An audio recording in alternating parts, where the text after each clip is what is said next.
Hi, everyone. Welcome to another Meaningful Conversations podcast with yours truly, Singinlisa. It's Women's History Month, and all month long, we are highlighting women you may know and some you may not, every Tuesday and Thursday at 12 noon. Be sure to leave a comment to let me know what you think, and of course, hit that like button and subscribe. Let's meet ophthalmologist Patricia Bath, inventor of the Laserphaco Probe for cataract treatment and the first Black female doctor to receive a medical patent. Some eye patients are feeling like big winners because of a state-of-the-art eye operation that has given sight back to people who are almost totally blind. I was not seeking to be the first. I was only attempting to do my thing. It's only when history looks back that you realize you were the first.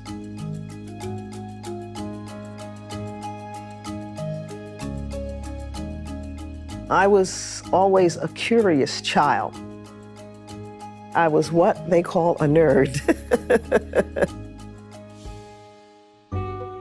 When I joined the faculty in 1974, I was the first woman. And the office spaces were usually based on academic rank.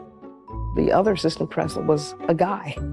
And I think they felt uncomfortable at putting us in the same office. Ridiculous. So my initial office was with secretaries. I'm a product of the 60s. And yes, when I was offered an office that was not equivalent to that of my male colleagues, I could have started marching. But I felt it was more important to focus on the prize. Friends and colleagues, it's a pleasure to present this preliminary report on eczema laser cataract surgery. One rainy, cold, lonely night in the labs, working until 2, 3 a.m. Eureka, Laserphaco came to the planet.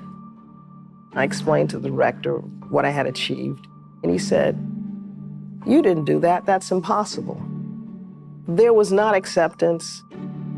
And in some instances, there was anger that petite moi, little me, had indeed shattered the glass ceiling, had a scientific breakthrough, and he wouldn't look me in the face.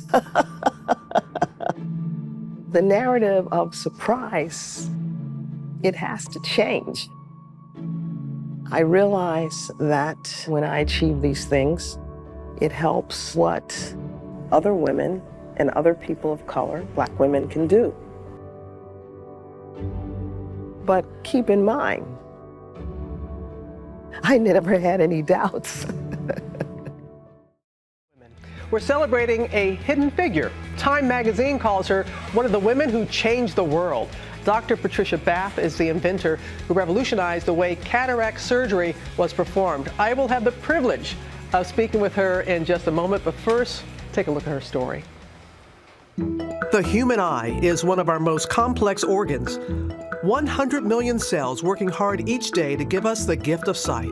But as we get older, sometimes the eye's lens gets cloudy, creating what's known as a cataract, a medical condition that makes it hard to see. For years, ophthalmologists struggled with finding a better way to remove cataracts. Friends and colleagues, it's a pleasure to present this preliminary report on eczema laser cataract surgery. Dr. Patricia Bath is the pioneer who revolutionized the way cataract surgery was performed. I discovered a method to remove the cataract using a laser beam. She's the first person to use a laser to remove the entire cataract. She invented a transformative technique called Laserphaco. I knew that that was a groundbreaking discovery. So I immediately did file a patent for this new technology in 1986. History in the making. Dr. Bath is the first African-American female doctor to receive a medical patent. Her curiosity began as a child, and by the time she reached high school, she was a National Science Foundation scholar. and her cancer research earned her a New York Times front page feature. I was in Harlem. It was the tip of the civil rights era. I think that was noteworthy, that a black child in Harlem could be doing scientific research alongside a white kid from the Hamptons. She went on to earn her medical degree from Howard University. As she rose in the ophthalmology community, she was often the only woman and the only person of color. I did not allow that to phase my vision. If anything, it challenged and inspired me not to be equal, but to be better and the best. She became the first woman ophthalmologist at UCLA's prestigious Jules Stein Eye Institute. In 2009, her advocacy work for the blind earned her the ultimate honor. President Barack Obama appointed her to his Commission for Digital Accessibility for the Blind. It was exciting to become an incidental role model simply by striving for excellence, working hard, and giving back to the community.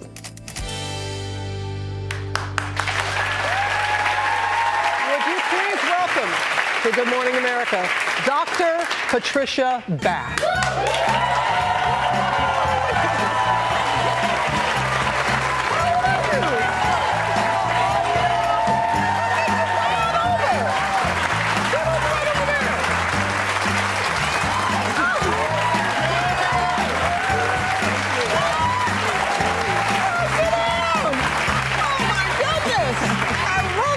That you received and coming on out like that. Please tell us, at a time, this revolutionary technique that you come up with, at a time when women and minorities in science were often overlooked and marginalized, I'm sure that you had some hurdles that you had to overcome. How'd you do that? Well, I had a few obstacles, but I had to shake it off, just like Taylor Swift says. Shake off the haters. Shake off the haters. You know, hateration, segregation, racism, that's the noise. And you have to ignore that. Keep your eyes focused on the prize. And the prize is just like Martin Luther King said. So that's what I did. I focused. You talk about Dr. King, and your career really parallels the pivotal moments in the civil rights movement. How did that impact you? Well, you know, as a medical student, even as an undergraduate, I was involved in the civil rights movement.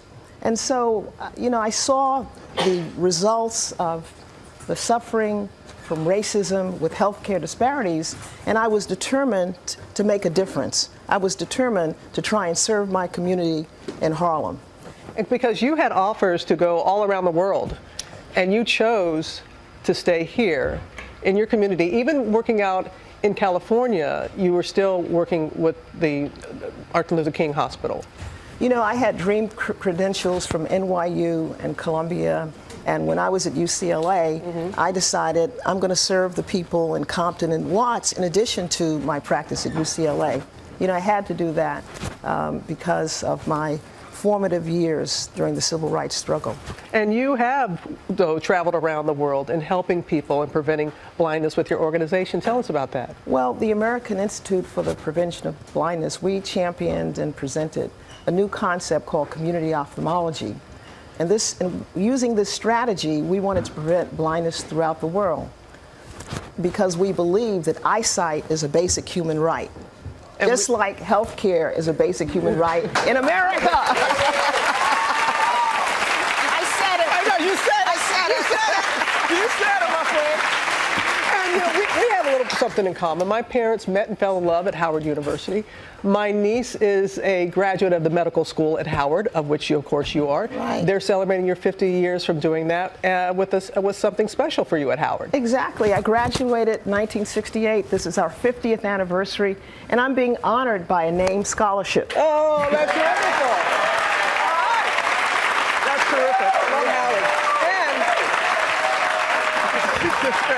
And You did your residency at NYU, and we have some people from NYU, a young woman who wants to ask you a question. Hi, Dr. Bath. Hi. Thank you so much for being with us today. My name is Ijoma Chinuba, and my question for you is, your career has been full of so many firsts, from your time as a resident at NYU to your time on faculty at UCLA.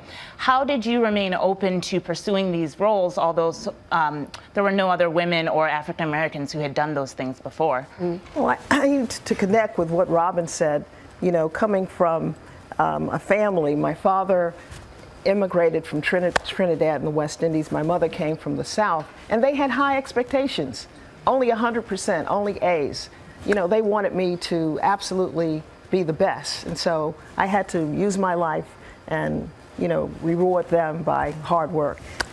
And how did you become, but you're so optimistic, and I believe that optimism is a muscle that gets stronger from use, but when you see like these young residents and knowing what you went through, I mean, how did you bypass those hurdles? You know, I want to pass the torch to young girls and have them do STEM, and obviously the residents choose ophthalmology, and I want them to avoid some of the financial hardships I had by sponsoring the Patricia Bath GoFundMe scholarship at Howard. I'll make sure that my niece, because she is a graduate, does that. And do you all have something that you would like to give, Dr. Bath? We have a gift for you. Oh.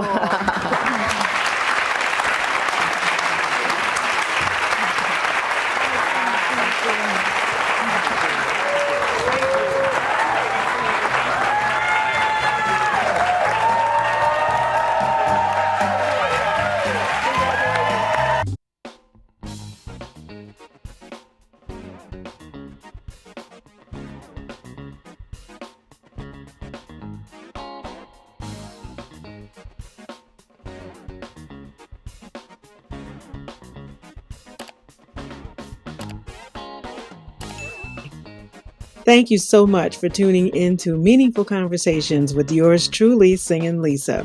We're celebrating Women's History Month every Tuesday and Thursday at 12 noon. If you know a phenomenal woman that you want to recommend and see right here on the screen, why don't you send me a DM or email me?